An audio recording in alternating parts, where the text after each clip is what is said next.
नमस्कार। ये जनवरी का month cervical cancer awareness month की तरह सेलिब्रेट किया जाता है। इसीलिए आज हम कुछ उन कॉमन क्वेश्चंस और आम प्रश्नों का जवाब देंगे जो नॉर्मल पब्लिक के दिमाग में रहते हैं सर्वाइकल कैंसर को लेके। वो कुछ मिथ हो सकते हैं, किसी तरीके की जानकारी है जिसका उनमें अभाव है। इसी तरीके कुछ प्रश्नों को लेकर के हमारे साथ मौजूद हैं मयंक। वो हम लोगों से क्वेश्चन करेंगे और उससे जो तार्किक जवाब हैं वो हम लोग देंगे। तो आप स्टे ट्यून्ड विद अस और इसको ध्यान से देखते रहिए अंत तक। हेलो मैम, सभी की तरफ से नमस्कार। और मैं कुछ सामान्य सवाल लेके आया हूँ आपके पास में जिसके बारे में सबको जानना होता है। सबसे पहला सवाल मेरा है कि सर्वाइकल कैंसर क्या है और यह कैसे होता है? सर्वाइकल कैंसर जो होता है कैंसर ऑफ सर्विक्स, इसको मेडिकल टर्म में बोलते हैं। ये बच्चेदानी के मुंह के हिस्से का कैंसर है, मतलब जहाँ पे यूट्रस जो है सर्विक्स बन रही होती है और जिसको हम लोग बर्थ कैनाल भी बोलते हैं। तो यूट्रस के का निचला हिस्सा जो होता है उसको सर्विक्स बोलते हैं। जब इस पर्टिकुलर सेगमेंट, इस पर्टिकुलर एरिया में कैंसर डेवलप होता है उसको हम लोग सर्वाइकल कैंसर बोलते हैं।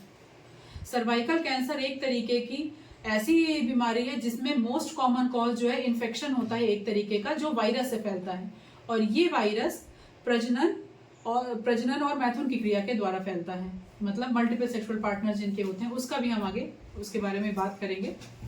ओके मैम, यह कैंसर महिलाओं में सबसे अधिक क्यों पाया जाता है? क्योंकि जो कैंसर सर्विक्स है, सर्विक्स एक फीमेल जेनाइटल ऑर्गन का पार्ट है।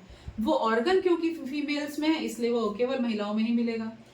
Okay okay. और इसका मुख्य कारण क्या होता है? इसका मुख्य कारण होता है मल्टीपल सेक्सुअल कॉन्टैक्ट्स। जिन लोगों के मल्टीपल सेक्सुअल पार्टनर्स होते हैं, पॉलीगैमी होती है, या कई बार ऐसा होता है कि बहुत अर्ली एज से जो लोग सेक्सुअल एक्टिविटी में इन्वॉल्व हो जाते हैं, ये मेन कारण है उनके। अच्छा ओके। अच्छा मैम, अगर इसके बचाव और रोकथाम से रिलेटेड कुछ क्वेश्चंस थे हमारे पास में कि सर्वाइकल कैंसर से बचाव के लिए कौन सी सावधानियां बरतनी चाहिए? Minimum sexual contact, be loyal to your partner. जैसे बोला जाता है ना, जो लोग मैरिड हैं वो भी, या जो लोग अनमैरिड हैं वो भी, या जो लोग लिव इन में रह रहे हैं, अगर हम ये वर्ड बोलते हैं be loyal to your partner, तो मतलब है ऑटोमेटिकली हमने वो कट ऑफ कर दिया कि किसी और के साथ किसी का सेक्सुअल इंटीमेसी है। तो जब सेक्सुअल इंटीमेसी किसी एक की तरफ रह जाएगी तो ऑटोमेटिकली वायरस द्वारा जो इन्फेक्शन इंड्यूस हो रहा है और जिससे उस पर्टिकुलर ऑर्गन के सेलुलर ऑर्गेनाइजेशन में चेंज हो रहा है वो रुक जाएगा। और जब वो जो सेलुलर साइकिल में चेंज हो रहा है जो कि कैंसर में कन्वर्ट होता है, जब वो नहीं होगा तो ऑटोमेटिकली इस चेक पॉइंट पे वो कैंसिल हो जाएगा, तो वो आगे नहीं बढ़ेगा। तो इवन जिनको इन्फेक्शन हुआ भी होगा तो वो कैंसर में कन्वर्ट नहीं होगा। जी जी। अच्छा मैम, अभी आजकल हम लोग एक वैक्सीन के बारे में सुन रहे हैं, HPV वैक्सीन के बारे में। तो इसके बारे में आप थोड़ा सा बताएंगे ये कैसे काम करता है? हाँ, सर्वाइकल कैंसर से बचाव के लिए वैक्सीन है। ये एकमात्र कैंसर है बॉडी में जिससे हम बच सकते हैं वैक्सीन के द्वारा। पूरी बॉडी में ऐसा कोई कैंसर नहीं है जो वैक्सीन से प्रिवेंट होता हो। इसीलिए सर्वाइकल कैंसर वैक्सीन का रोल जो प्रिवेंशन में, उसके लिए हम लोग बार बार बात करते हैं, हर वीडियो में बात करते हैं, हर कोई भी हम लोग शॉर्ट्स बनाते हैं, कुछ भी ऐसा जो हम लोग इन्फॉर्मेटिव टॉक्स बनाते हैं उन सब में हम लोग इस वैक्सीन के बारे में जरूर बात करते हैं। ये दो प्रकार की होती है। एक होती है क्वाड्रीवैलेंट, मतलब जिसमें 4 वायरस के उसमें बनाया जाता है और वो केवल 70 to 80% प्रोटेक्शन देती है। दूसरी जो वैक्सीन है वो होती है नैनोवैलेंट, मीन्स वो 9 वायरस का स्ट्रेन से बनती है। ये वो 9 स्ट्रेन है जो मोस्ट कॉमनली रिस्पॉन्सिबल है सर्वाइकल कैंसर के ओरिजिन में। तो सर्वाइकल कैंसर की जो पैथोजेनेसिस है उसमें 9 वायरस इन्वॉल्व होते हैं। तो 100% प्रोटेक्शन हम तभी दे सकते हैं जब हम पेशेंट्स को या पर्सन्स को वो वैक्सीन लगाएं जो 9 स्ट्रेन्स का कॉम्बिनेशन है। इसीलिए जो नैनोवैलेंट है या गार्डासिल 9 के नाम से भी आती है, वो वैक्सीन जो है बहुत जरूरी है। वही एक वैक्सीन मात्र वैसी वैक्सीन है जो कि 100% प्रोटेक्शन देने में सक्षम है। ओके ओके, ठीक है। मैम, ये नियमित स्वास्थ्य की जांच करवाना क्यों जरूरी होता है?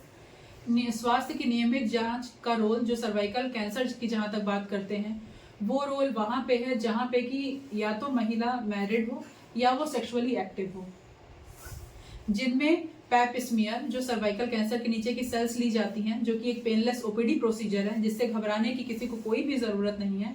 उस वहां से एक लेकर के एक स्लाइड बना के वो पैथोलॉजिस्ट एग्जामिन कर लेता है कि इसमें किसी तरीके की एबनॉर्मल सेल दिख रही है या नहीं। वो टेस्ट साल में एक बार कराना चाहिए। जिन लोगों में भी ऐसी हिस्ट्री है क्योंकि सर्वाइकल कैंसर का बहुत कम ऐसा परसेंटेज है जो कि हेरिडिटरी होता है। तो सर्वाइकल कैंसर एक ऐसा कैंसर है जो व्यक्ति अपने लाइफ टाइम में ही अक्वायर करता है, वो किसी से जीन के इनहेरिटेंस से नहीं होता।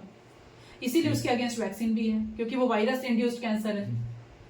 ओके ओके मैम, हमारे पास कुछ सवाल आए हैं आहार और जीवन शैली से। मतलब कुछ लोग ये जानना चाहते हैं कि सर्वाइकल कैंसर रोगियों के लिए कौन सा आहार सही होता है, मतलब खान पान में वो क्या करें। सर्वाइकल कैंसर के जो मरीज हैं, फॉर दैट मैटर किसी भी कैंसर से मरीज जो कि अपने इस जंग को पार कर चुके हैं, एक नया जीवन जी रहे हैं, या आम जीवन में भी जिनको कैंसर नहीं हुआ, सबका आहार ऑलमोस्ट सेम ही होता है।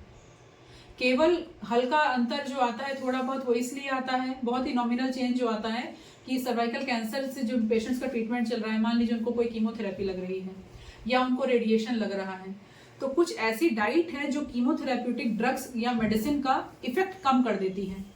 इसलिए बस उस समय वो फूड नहीं खाना चाहिए। जैसे बेरी फ्रूट्स होते हैं, जिस समय पेशेंट कीमोथेरेपी ले रहा हो, आमतौर पे मेजॉरिटी ऑफ द कीमोथेरेपी के एब्जॉर्प्शन को बेरी फ्रूट कम करते हैं, जैसे अंगूर हुआ, ब्लूबेरी हुआ, इस तरीके के फ्रूट्स उस समय अवॉइड करने चाहिए। जो भी फूड खाएं वो अच्छे से धो के खाएं, हल्के गुनगुने पानी में वॉश करके खाएं, क्योंकि किसी भी फूड को खाने से अगर मान लीजिए किसी को गैस्ट्रोएंटेराइटिस हो गया, कोई फल खा लेने से उसमें कोई पैरासाइट है, कोई कहीं इन्फेक्शन बैठा हुआ है, तो क्या होगा, उसको बुखार आ गया तो उसका ट्रीटमेंट डिले हो जाता है। इसलिए ये सारी प्रिकॉशन बताई जाती हैं। मतलब खाने पीने से ऐसी कोई समस्या नहीं होती नहीं। है। ओके, और क्या तनाव और मानसिक स्वास्थ्य का सर्वाइकल कैंसर के मरीजों पे प्रभाव पड़ता है। और जो मेंटल हेल्थ, मानसिक स्वास्थ्य की आप बात कर रहे हैं, किसी भी चीज के लिए वो एक कॉज भी होता है, और किसी भी